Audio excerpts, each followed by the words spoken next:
schaue zurück auf das, was war. Bilder ziehen an mir vorbei. Es gibt Schönes, wo mich hat gefreut, Schlechtes, wo mich heute noch reut. All das hat mich zu dem gemacht, wo ich bin. Drum nehm ich's an, wie's war. Und ich bin dankbar für alles, was war.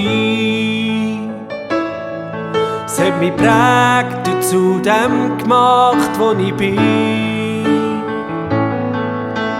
Manches, was war, verstehe ich nicht.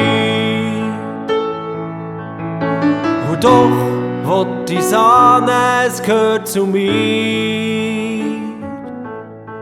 Durch all das bin ich, wer ich bin.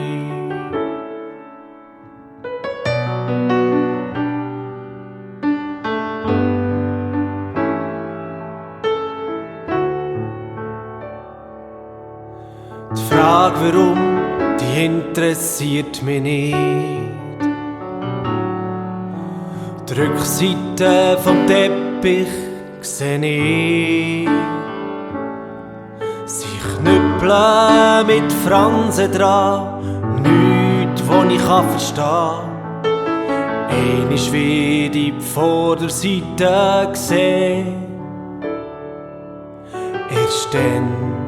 Erst dann weiss ich mehr.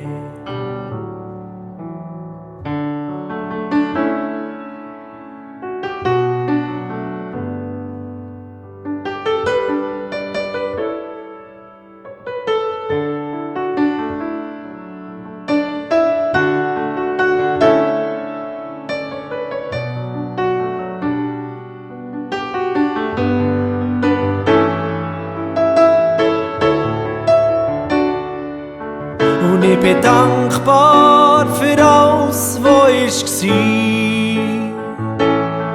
Es hat mich geprägt und zu dem gemacht, wo ich bin.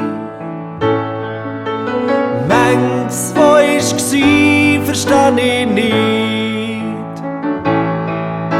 Und doch wollte ich's annehmen, es gehört zu mir. Durch all das bin ich, wer ich bin.